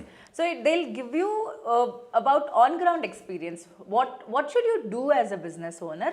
What should you not do as a business owner? ಒಬ್ಬ ಉದ್ಯಮಿಯಾಗಿ ಯಾವುದನ್ನ ಮಾಡಬೇಕು, ಯಾವುದನ್ನ ಮಾಡಬಾರ್ದು, ಹೇಗೆ ಮಾಡಬೇಕು, ಅದು ಕಲಿಯೋದಿದೆಯಲ್ಲ, ಅದು ತುಂಬ ಮುಖ್ಯ. ಅದು ನನಗೆ ಇಂಡಿಯನ್ ಇನ್ಸ್ಟಿಟ್ಯೂಟ್ ಆಫ್ ಮ್ಯಾನೇಜ್ಮೆಂಟಲ್ಲಿ ಸಿಕ್ಕಿದೆ. ಅಲ್ಲಿ ಅವರು ಮಾರ್ಕೆಟಿಂಗ್ ಬಗ್ಗೆನೂ ಹೇಳ್ಕೊಡ್ತಾರಾ? S, everything. ಮಾರ್ಕೆಟಿಂಗಿಂದ ಹಿಡಿದು ನೆಗೋಸಿಯೇಟ್ ಹೇಗೆ ಮಾಡಬೇಕು, how do you build your network, ತುಂಬ ಮುಖ್ಯ ಆಗುತ್ತೆ. How do you build your network, the right networks, how do you channelise your marketing plans, how do you channelise and strategise your business plans, how do you build a growing business model. So ಇದೆಲ್ಲವೂ ಕೂಡ ತುಂಬ ಕಲೀಲಿಕ್ಕೆ ಸಿಕ್ತು ನಾನು. ಯಂಗ್ಸ್ಟರ್ಸ್ಗೆ ಇಷ್ಟೆಲ್ಲ ಪ್ರತಿಭೆ ಇದ್ದರೂ ಕೂಡ, ಎಕ್ಸ್ಪೋಜರ್ ಇದ್ದರೂ ಕೂಡ, ಭಾಳ ಖುಷಿ ಆದರೆ, ಭಾಳ ದುಃಖ ಆದರೆ, they enter in to the stress. ಏನು ಮೈಂಡ್ಸೆಟ್ಟಿಗೆ ಕಾರಣ ಇದೆ ಇರ್ತದೆ? ಬಿಕಾಸ್ ನಮ್ಗೆ ಯಾರೇ ಮೀಡಿಯಾದವರು ಯಾವುದೇ ವಿಷಯಕ್ಕೆ ಮಾನವ ಸಂಪನ್ಮೂಲ ಜೀವನ ಶೈಲಿ ಬಗ್ಗೆ ಮಾತಾಡೋ ಅಂದ್ರೆ, sir you speak on stress management ಅಂತಾರೆ. And that is for the youth audience only. ಯಾಕಿರ್ಬೋದು? Also to tell you, I am a great follower of your programmes. ನಿಮ್ಮ ಸ್ಟ್ರೆಸ್ ಮ್ಯಾನೇಜ್ಮೆಂಟ್ ಅದು ಎಷ್ಟೋ ಪ್ರೋಗ್ರಾಮ್ಸನ್ನು ನಾನು ಫಾಲೋ ಮಾಡ್ತಾ ಇರ್ತೀನಿ. ವೆರಿ ಇನ್ಸ್ಪೈರಿಂಗ್, ತುಂಬಾ ಇನ್ಸ್ಪೈರ್ ಆಗುತ್ತೆ. ಸ್ಟ್ರೆಸ್ ಯಾವ ಪ್ಲಾಟ್ಫಾರ್ಮ್ನಲ್ಲಿ ನೋಡಿದ್ರಿ? ನಾನು ಬಿಗ್ FM-ನಲ್ಲಿ ನಿಮ್ಮ ಒಂದು ಸ್ಟ್ರೆಸ್ ಮ್ಯಾನೇಜ್ಮೆಂಟ್ ರಿಲೇಟೆಡ್ ಆದಂಥ 9 ಗಂಟೆಗೆ ಬರುವಂಥ ಕಾರ್ಯಕ್ರಮವನ್ನು ರೆಗ್ಯುಲರಾಗಿ ಫಾಲೋ ಮಾಡ್ತಾ ಇರ್ತೀನಿ. ತುಂಬ ಐ ಓಪನಿಂಗ್ ಆಗಿದೆ ಕಾರ್ಯಕ್ರಮ. ಯಾಕೆ ಅದು ಇವತ್ತು ನಳ್ತಾ ಇದ್ದಾರೆ ಯೂತ್ಸ್ ಅನ್ನೋಂಥದ್ದು ಪ್ರಶ್ನೆ. Because you are also young, you are in the so many activities. ಮತ್ತು ಇಷ್ಟೆಲ್ಲ ಮೈ ತುಂಬ ಕೆಲಸ ಇದ್ಮೇಲೆ ಸ್ಟ್ರೆಸ್ಸಿಗೆ ಕಾರಣ ಏನು? ಇವಾಗ ಯಂಗ್ಸ್ಟರ್ಸಿಗೆ ಸ್ಟ್ರೆಸ್ಸಿಗೆ ಕಾರಣ ಏನಪ್ಪ ಅಂದರೆ, ಒಂದು ನಾವು ಅನ್ಕೊಂಡಿದ ತಕ್ಷಣ ಎಲ್ಲ ಆಗ್ಬಿಡ್ಬೇಕು ಅಂತ ಅನ್ಕೊಳ್ಳೋದು. We don't wait. It's like fast food. Everything is fast. The world is fast. We want everything fast. But certain things will take time. That's life all about, ಅಲ್ವಾ? ನಾವು ಇವತ್ತೇ ಮಾಡಿ ನಾಳೆನೇ ಪ್ರತಿಫಲ ಬರಬೇಕು ಅಂದರೆ ಆಗೋದಿಲ್ಲ. ಎಸ್ಪೆಷಲಿ ನಾವೊಂದು ಸಾಧನೆ ಅಂತ ಮಾಡುವಾಗ ಅದು ಏಳು ಬೀಳು ಅನ್ನೋದು ಇದ್ದೇ ಇರುತ್ತೆ. ಆ ಕ್ಷೇತ್ರದಲ್ಲಿ ಮುಂದೆ ಹೋಗಿ ಹೋಗಿ ಕಲಿಬೇಕು, ಬೀಳಬೇಕು, ಏಳಬೇಕು. ಈ ಒಂದು ಏನಂತೀವಿ, ಇಷ್ಟು ಟೈಮ್ ಕೊಡೋ ಪೇಷನ್ಸ್ ಇಲ್ಲ ಇವತ್ತಿನ ಯಂಗ್ಸ್ಟರ್ಸಿಗೆ. ಪೇಷನ್ಸ್ ತುಂಬ ಕಮ್ಮಿ. ಪ್ರತಿಫಲದ ಆಯಾಮ ಇದೆಯಲ್ಲ ಅಂಜಲಿ, ಎರಡು ಆಸ್ಪೆಕ್ಟ್ನಲ್ಲಿದೆ. ಒಂದು ಸಕ್ಸಸ್ ರೇಟ್, ಇನ್ನೊಂದು ಮನಿ. ಸೊ ಯಾವುದು ನೀವು ಬೆಟರ್ ಚಾನ್ಸ್ ಅಂತ ಕರಿತೀರಿ? I feel both are important. Both are important. Of course, money is important, I do agree. But proper identity, simplicity is also an important thing for any creative person. ಅಹಂಕಾರ ಯಾಕೆ ಬರುತ್ತೆ, ಬರಬೇಕು ಬರಬಾರ್ದು? ಅಹಂಕಾರ ಬರಬಾರ್ದು. So popular ಆದಮೇಲೆ ಇನ್ನೇನು ಮಾಡೋಕ್ಕಾಗುತ್ತೆ? ಅಲ್ಲ, ಪಾಪ್ಯುಲರ್ ಯಾವಾಗಲೂ ನಾವು ಜೀವನದಲ್ಲಿ ಭಗವದ್ಗೀತೆಯಲ್ಲಿ ಕೃಷ್ಣ ಹೇಳ್ತಾನೆ. ನಾನು ತುಂಬ ಭಗವದ್ಗೀತೆಯನ್ನು ಓದ್ತೀನಿ. ನನಗೆ ತುಂಬ ಇನ್ಸ್ಪೈರ್ ಆಗಿರುವಂಥ ಪುಸ್ತಕ ಅದು. It's about life. ಸೊ ಭಗವದ್ಗೀತೆಯಲ್ಲಿ ಕೃಷ್ಣ ಹೇಳೋದು, ನೀನು ಕಷ್ಟವನ್ನೂ ಒಂದೇ ಥರ ತಗೋ, ಸುಖವನ್ನೂ ಒಂದೇ ಥರ ತಗೋ, ಯಾವುದನ್ನು ತಲೆಗೆ ಏರಿಸ್ಕೋಬೇಡ ಅಂತ. ಈ mind set important actually. So ಇವತ್ತು ನನ್ನ ಲೈಫಲ್ಲಿ ಏನೋ ದುಃಖ ಇರ್ಬೋದು, ನಾಳೆ ಸುಖನೂ ಬರುತ್ತೆ. ಸೊ ಇವತ್ತಿರುವಂಥ ಸುಖ ನಾಳೆ ದುಃಖವಾಗೂ ಆಗ್ಬೋದು. ಸೊ ಜೀವನದಲ್ಲಿ ಎರಡೂ ಇರುತ್ತೆ. ಸೊ ಯಾವತ್ತು ನಾವು ಅದನ್ನು ಅಟ್ಯಾಚ್ ಆಗೋದಿಲ್ಲ, ಎಲ್ಲ ವಸ್ತುಗಳಿಗೂ ಸಹ ಅಲ್ಲಿಗೆ ನಮ್ಮ ಎಫರ್ಟನ್ನು ಅಷ್ಟೇ ಹಾಕಿ ಯಾವತ್ತು ನಾವು ಅಟ್ಯಾಚ್ ಆಗದೇ ಇರ್ತೀವಿ, ಅವತ್ತೊಬ್ಬ ಮನುಷ್ಯನಿಗೆ ಈಗೋ ಬರೋದಿಲ್ಲ. ಸುಖ ದುಃಖದ ಡೆಫಿನೇಷನ್ ಕೂಡ ರಿಲೇಟಿವಿಟಿ ನನ್ನ ಪ್ರಕಾರ. ಹೌದು. ನೀವು ಯಾವುದನ್ನು ದುಃಖ ಅಂದ್ಕೊಳ್ತೀರಿ, ಎಸ್, ಅದು ನನಗೆ ದುಃಖ ಅನ್ನಿಸ್ದೇ ಇರ್ಬೋದು. ಕರೆಕ್ಟ್. ಯಾವ ವ್ಯಕ್ತಿನ ನೀವು ಸರಿಯಾದ ವ್ಯಕ್ತಿ ಅಲ್ಲ ಅಂತ ಅಂದ್ಕೊಳ್ತೀರಿ, ವೆನ್ ಯು ಆರ್ ಜಜ್ಮೆಂಟಲ್, ಅದು ತಪ್ಪಿರ್ಬೋದು. ಕರೆಕ್ಟ್. ಮತ್ತು ಅಲ್ಲಿದ್ದಾಗ ಅದನ್ನು ಜಜ್ಮೆಂಟ್ ಮಾಡೋದು ಹೇಗೆ? ಜಡ್ಜ್ಮೆಂಟ್ ಮಾಡಬಾರ್ದು, ಆ ಥರ ಮಾಡಬಾರ್ದು. ಹಾಂ, ಅಂದರೆ ಬೇರೆ ವ್ಯಕ್ತಿಗಳ ಬಗ್ಗೆ ಆಗಿರ್ಬೋದು ಅಥವಾ ನಮ್ಮ ವ್ಯಕ್ತಿತ್ವದ ಬಗ್ಗೆನೇ ಆಗಿರ್ಬೋದು, ನಾವು ಅವಲೋಕನ ಮಾಡ್ಕೋಬೇಕೇ ಹೊರತು ನಾನು ಇಷ್ಟು ಕಮ್ಮಿ ಅಥವಾ ಜಾಸ್ತಿ ಅನ್ನೋ ಒಂದು ಜಡ್ಜ್ಮೆಂಟಲ್ ಸ್ವಭಾವ ನಮ್ಮಲ್ಲಿ ನಮ್ಮ ಬಗ್ಗೆನೂ ಇರಬಾರ್ದು ಅಥವಾ ಇನ್ನೊಬ್ಬರ ಬಗ್ಗೆನೂ ಇರಬಾರ್ದು. ಬಟ್ ಅವಲೋಕನ ಅನ್ನೋದು ಇಂಪಾರ್ಟೆಂಟ್ ಆಗುತ್ತೆ, ಜಡ್ಜ್ಮೆಂಟ್ ಅನ್ನೋದು ಇರಬಾರ್ದು. ಸೊ ಐ ಫೀಲ್ ಇದೆಲ್ಲ ಇಲ್ಲದೆ ಇದ್ದರೆ ಈಗೋ ಅನ್ನೋದು ಬರೋದಿಲ್ಲ. ಎಷ್ಟೇ ಮಹಾನ್ ವ್ಯಕ್ತಿಗಳು, ಸುಮಾರು ಜನ ನಾನು ಭೇಟಿ ಆಗ್ತಾ ಇರ್ತಾನೆ ನನ್ನ ಪ್ರೊಫೆಷ್ನಲ್ನಲ್ಲಿ. ಎವ್ರಿ ಡೇ ನನಗೆ ಮಹಾನ್ ವ್ಯಕ್ತಿಗಳ ಎಷ್ಟೋ ಒಡನಾಟ ಸಿಗ್ತಾ ಇರುತ್ತೆ. ಅದರಲ್ಲಿ ಎಷ್ಟೋ ಜನರನ್ನ ಅಬ್ಸರ್ವ್ ಮಾಡಿದ್ದೀನಿ. ನಾನು ಅವ್ರ ಹತ್ರ ಕಲ್ತಿರೋದು ಒಂದು, ಅಬ್ಬಾ ಎಂಥ ಸಿಂಪ್ಲಿಸಿಟಿನಪ್ಪ, ಇಷ್ಟು ಸಿಂಪಲ್ಲಾಗಿ ಒಬ್ಬ ಮನುಷ್ಯ ಇರೋಕ್ಕೆ ಸಾಧ್ಯನಾ? ಎಲ್ಲ ಸಾಧನೆ ಮಾಡಿರ್ತಾರೆ, ಅಷ್ಟೂ ದುಡ್ಡಿರುತ್ತೆ ಆಯಿತಾ, ದುಡ್ಡಿರುತ್ತೆ, ಸಾಧನೆ ಇರುತ್ತೆ, ಹೆಸರಿರುತ್ತೆ ಆಯಿತಾ. ಆದರೂ ಆ ಸಿಂಪ್ಲಿಸಿಟಿ ಅನ್ನೋದಿರುತ್ತಲ್ಲ, ಹ್ಯೂಮಿಲಿಟಿ, ಇದಕ್ಕೆಲ್ಲ ಒಂದು ತಿಲಕ ಇದ್ದಂಗೆ. ಸೊ ಅವ್ರ ಹತ್ರ ಎಲ್ಲ ಕಲ್ತಿದ್ದು ಅದೇ, ಹ್ಯೂಮಿಲಿಟಿ ಇಂಪಾರ್ಟೆಂಟು, ಹ್ಯುಮ್ಯಾನಿಟಿ ಇಂಪಾರ್ಟೆಂಟು. ನಾವು ಅಧ್ಯಾತ್ಮದಲ್ಲಿ, ಧ್ಯಾನದಲ್ಲಿ ಗಾನ ಧ್ಯಾನ ಎರಡಕ್ಕೆ ಮಹತ್ವ ಕೊಡ್ತೇವೆ. ನೀವೇ ಸ್ವತಃ ಕ್ರಿಯೇಟಿವ್ ಆಗಿದ್ದಾಗ ನಾವೆಲ್ಲ ಏನು ಮಾಡ್ತೇವೆ, ಹಾಡೋಕ್ಕೆ ಬರದೇ ಇರೋರು ಹಾಡನ್ನು ಕೇಳ್ತೇವೆ. ನೀವು ಹಾಡೋಕ್ಕೆ ಬರೋರು ಹೇಗೆ ಹಾಡಿ ನಿಮ್ಮ ಮನಸ್ಸನ್ನು ಸಮಾಧಾನ ಮಾಡ್ಕೊಳ್ತೀರಿ? ಯಾವ ಹಾಡನ್ನು ಹಾಡ್ತೀರಿ? ನನಗೆ ನನ್ನ ಸ್ಟ್ರೆಸ್ ಬಸ್ಟರ್ ಅಂದರೆ ಹಾಡು. ಖುಷಿ ಆದರೂ ಹಾಡ್ತೀನಿ, ದುಃಖ ಆದರೂ ಹಾಡ್ತಾ ಇರ್ತೀನಿ. ಆ ದುಃಖ ಕಮ್ಮಿ ಆಗುತ್ತೆ ಬೇಗ ಹಾಡು ಅನ್ನೋದು. ಸೊ ಯಾವಾಗಲೂ ಹಾಡ್ಕೋತಾ ಇರ್ತೀನಿ ನಾನು. ಸೊ ನನ್ನ ಇನ್ನೊಂದು ಫೇವ್ರೆಟ್ ಆಗಿರೋ ಒಂದು ಹಾಡನ್ನು ನಿಮಗೆ ಹಾಡ್ತೀನಿ ನಾನು, ರಾಮನ ಮೇಲೆ. ನೀವು ಹಿಂಗೆ ಹಾಡ್ತಾ ಇದ್ರೆ 10 ಹಾಡು ಕೇಳ್ತೀನಿ. ತುಂಬ ಇಷ್ಟದ ಹಾಡು ನನಗೆ. ಖುಷಿಯಾದಾಗಲೂ ದುಃಖ ಆದಾಗಲೂ ಜಾಸ್ತಿ ಹಾಡುವಂಥ ಹಾಡಿದ್ದು.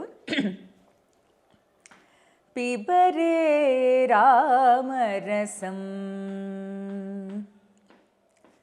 ಪಿಬರೆ ರಾಮರಸಂ ರಸನೆ ಪಿಬರೆ ರಾಮರಸಂ ರಸನೆ ಪಿಬರೆ ರಾಮರಸಂ ರಸನೆ ಪಿಬರೆ ರಾಮರಸಂ ರಸನೆ ಪಿಬರೆ ರಾಮರಸಂ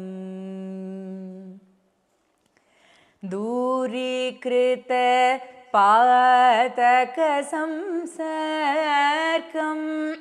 ದೂರೀಕೃತ ಪಾತಕ ಸಂಸರ್ಗಂ ದೂರೀಕೃತ ಪಾತಕ ಸಂಸರ್ಗಂ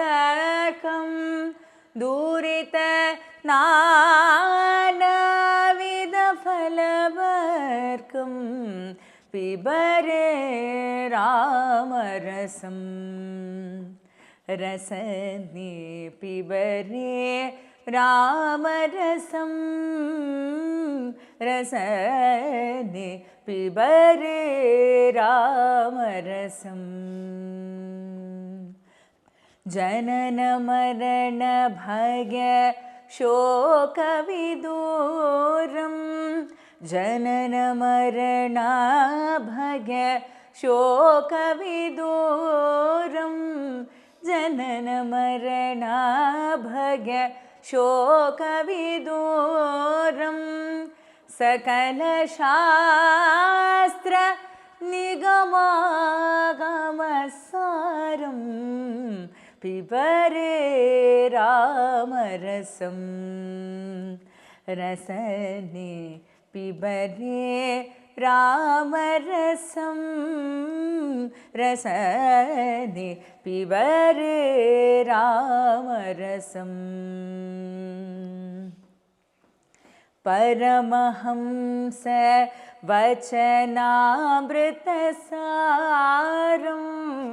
ಹರೇ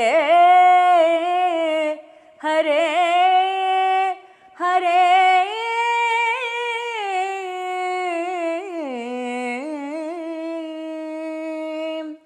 ಪರಮಹಂಸ ವಚನಾಮೃತಸಾರಂ ಬ್ರಹ್ಮಾನಂದ ಗುಣಾದಿಕಸಾರಂ ಬ್ರಹ್ಮಾನಂದ ಗುಣಾದಿಕಸಾರಂ ಪಿಬರೆ ರಾಮರಸಂ ರಸನೆ ಪಿಬರೆ ರಾಮರಸಂ ರಸನೆ ಪಿಬರೆ ರಾಮರಸಂ ರಾಮರಸಂ ರಾಮರಸಂ. ವಾ ಎಕ್ಸಲೆಂಟ್.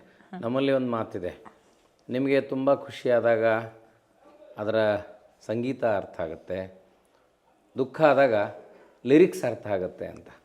ಸೊ ಇಲ್ಲಿ ಸಂಗೀತ ಇಲ್ಲದೆ ಇರುವಂಥ ಲಿರಿಕ್ಸ್ ಯಾವ ಭಾವನೆಗಳನ್ನು ಮನಸ್ಸಿನಲ್ಲಿ ತರ್ತದೆ ಅಂತ ಅನಿಸ್ತು, ಪರ್ಟಿಕ್ಯುಲರ್ಲಿ ಈ ಹಾಡಿನಲ್ಲಿ ಏನು ಹೇಳ್ತದೆ, ಏನನ್ನು ಧ್ವನಿಸ್ತದೆ ಈ ಹಾಡು?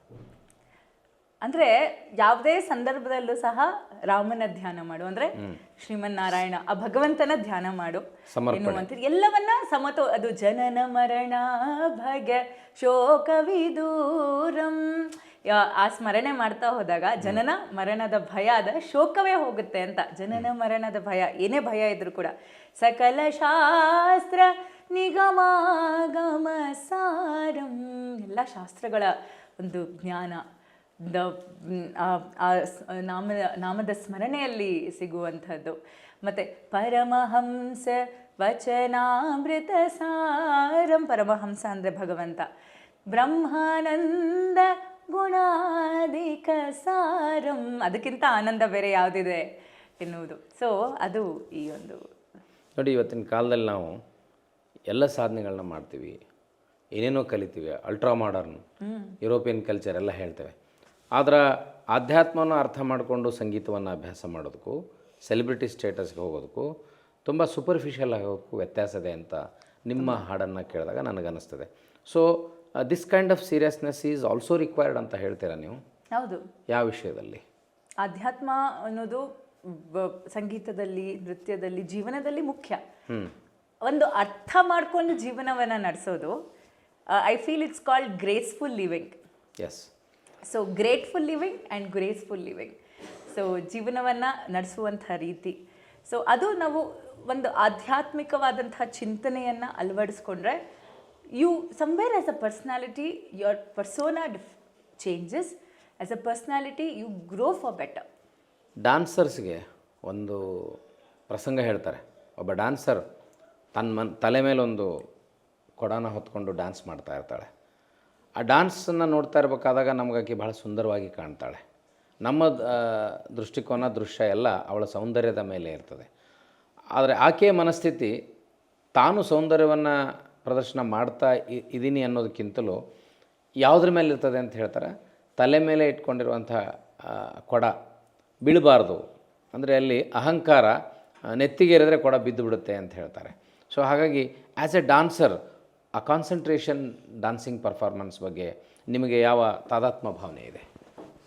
ಒಬ್ಬ ಡಾನ್ಸರ್ ಆಗಿ ಒಂದು ಕಾನ್ಸಂಟ್ರೇಷನ್ನು ವೆರಿ ವೆರಿ ಇಂಪಾರ್ಟೆಂಟ್. ಫೋಕಸ್ ಅನ್ನೋದು ಇಂಪಾರ್ಟೆಂಟ್. ಆ ಫೋಕಸ್ಸು ಅದಾಗದೇ ಬಂದ್ಬಿಡುತ್ತೆ when you love it. Yes, ಅಂದರೆ ಅಲ್ಲಿ ಪ್ರದರ್ಶನ ಅಂತ ಇರೋದಿಲ್ಲ. ಹಾಂ ಹಾಂ, you are dancing for whom. ಯಾರಿಗಾಗಿ ಡ್ಯಾನ್ಸ್ ಮಾಡ್ತೀರಿ? ಪ್ರೇಕ್ಷಕರಿಗಾಗಿನೋ, ಭಗವಂತನಿಗಾಗಿನೋ, ಅಥವಾ ನನ್ನ ಒಳಗಿರುವಂಥ ಧ್ಯಾನಸ್ಥ ಸ್ಥಿತಿಯನ್ನು ತೋರಿಸ್ಲಿಕ್ಕೆ ಅಂತ. So how do you define this? I define dance ನನ್ನ ಒಳಗಿರುವಂಥ ಭಗವಂತನ, ಫಸ್ಟು ನನ್ನ ಒಳಗಿರೋ ಆ ಭಗವಂತ. ದೇಹವೇ ದೇವಾಲಯ ಅನ್ನೋ ಹಾಗೆ ನಮ್ಮ ದೇಹದಲ್ಲೇ ಭಗವಂತ ಇದ್ದಾನೆ. ಅವನಿಲ್ಲೇ ಇದ್ದಾನೆ, ಒಳಗಡೆನೇ ಇದ್ದಾನೆ. ನನ್ನಲ್ಲಿರೋ ಭಗವಂತನ ಫಸ್ಟ್ ನಾನು ಸಂತೃಪ್ತಗೊಳಿಸ್ಬೇಕು.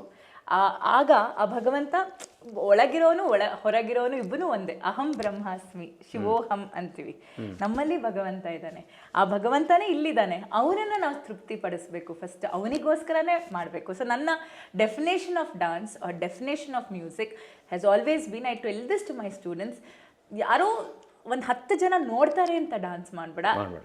ಯಾವುದೇ ಒಂದು ಕಾರ್ಯಕ್ರಮಕ್ಕೆ ಹೋದಾಗಲೂ ಕೂಡ 10 ಜನನೇ ಕೂತಿರ್ಲಿ ಪ್ರೇಕ್ಷಕರಲ್ಲಿ, ಅಥವಾ 100 ಜನನೇ ಕೂತಿರ್ಲಿ, 10 ಜನನೇ ಕೂತಿರ್ಲಿ, 10,000 ಜನನೇ ಕೂತಿರ್ಲಿ, 10 ಲಕ್ಷ ಜನನೇ ಕೂತಿರ್ಲಿ, ನಿನ್ನ ಎಫರ್ಟು, ನಮ್ಮ ಎಫರ್ಟು, ನಮ್ಮ ಪರ್ಫಾರ್ಮೆನ್ಸ್ ಒಂದೇ ರೀತಿ ಇರಬೇಕು. ಸೊ ನಾನು ಮೇಜರಾಗಿ ನನ್ನ ಆತ್ಮತೃಪ್ತಿಗೋಸ್ಕರ ಮಾಡೋದು, ಭಗವಂತನಿಗೋಸ್ಕರ. ವಿದ್ಯಾರ್ಥಿಗಳಿಗೂ ಅದನ್ನೇ ಗಂಭೀರವಾಗಿ ಹೇಳ್ಕೊಡ್ತೀರಿ. ಹೌದು. ಈಗ ನಟಿಯಾಗಿ ಅವಕಾಶ ಸಿಗುತ್ತೆ, ನಿರೂಪಕಿಯಾಗಿ ಅವಕಾಶ ಸಿಗುತ್ತೆ. ಆ ಮಾತಿಗೆ ಸಂಗೀತನೂ ಅಷ್ಟೇ ದೊಡ್ಡ ಮೆರಗನ್ನು ಕೊಡ್ತದೆ. ಹಾಗೆ ನಮ್ಮಲ್ಲಿ ಪ್ರಕಾರಗಳಿದಾವೆ. ಈಗ ನೀವು ದಾಸವಾಣಿಯನ್ನು ಹಾಡಿದ್ರಿ, ವಚನ ಹೇಳಿದ್ರಿ, ವಚನಗಳನ್ನು ಇಂಪ್ಲಿಮೆಂಟ್ ಮಾಡಿದ್ವಿ. ಅದ್ರ ಜೊತೆಗೆ ಭಾವಗೀತೆದು ಒಂದು ಪರಂಪರೆ ಇದೆ. ಹಾಗೆ ಇಷ್ಟವಾದ ಭಾವಗೀತ ಪರಂಪರೆ ನಿಮಗೇನಾದರೂ ಕರ್ನಾಟಕ ಸಂಗೀತದಲ್ಲಿ ಆವರಿಸ್ಕೊಳ್ತಾ? ಹಾಂ, ತುಂಬ ಭಾವಗೀತೆಗಳನ್ನು ನಾನು ಕೇಳ್ತಾ ಇರ್ತೇನೆ. ಅದರಲ್ಲಿ ನನಗೆ ತುಂಬ ಫೇವ್ರೆಟ್ ಆದಂಥ ಭಾವಗೀತೆ ತುಂಬ ಇದೆ, ಫೇವ್ರೆಟ್ಸು. ಇಷ್ಟು ಕಾಲ ಒಟ್ಟಿಗಿದ್ದು ಎಷ್ಟು ಬೇರೆತರು ಅರಿತೇವೇನು ನಾವು ನಮ್ಮ ಅಂತರಾಳವ. ಇಷ್ಟು ಕಾಲ ಒಟ್ಟಿಗಿದ್ದು ಎಷ್ಟು ಬೆರೆತರು ಅರಿತೇವೇನು ನಾವು ನಮ್ಮ ಅಂತರಾಳವ.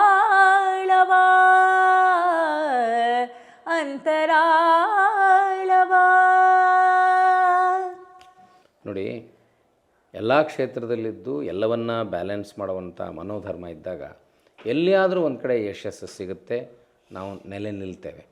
ಹಾಗೆ ನಿಮ್ಮ ಎಲ್ಲ ಪ್ರಯತ್ನಗಳಿಗೂ ನೆಲೆ ನಿಲ್ಲುವಂಥ ಮನಸ್ಥಿತಿ, ಸರಳತೆ ನಿಮ್ಮದಾಗಿದ್ದರೆ ನಿಮಗೆಲ್ಲವೂ ದಕ್ತದೆ. ಇಲ್ಲಿ ಇವತ್ತು ನೀವು ಈ ಮಾತುಕತೆಯಲ್ಲಿ ಮಾತಾಡಿದ್ರಿ.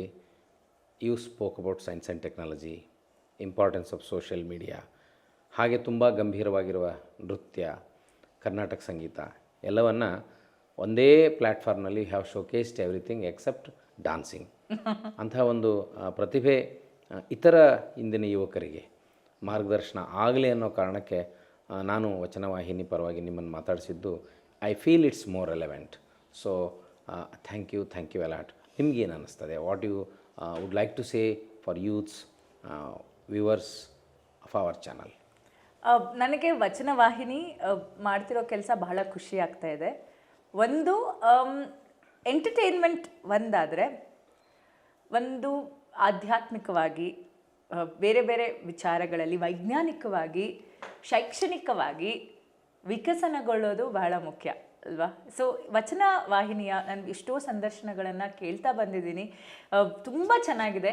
ಅಂದರೆ ಕಲಿಯೋಕೆ ತುಂಬ ಇದೆ. ಆಮೇಲೆ ನಮ್ಮ ದೃಷ್ಟಿಕೋನಗಳು, ದೊಡ್ಡ ದೊಡ್ಡ ಮಹಾತ್ಮರೆಲ್ಲ ಬಂದು ಈ ವೇದಿಕೆಯಲ್ಲಿ ಮಾತನಾಡಿದ್ದಾರೆ. ಇಂಥ wonderful personalities. I saw the interview of doctor Kiran Kumar, ಮನುಷ್ಯ ಮತ್ತು Robert. What a wonderful interview, what a wonderful perspective of the kind of work he has done.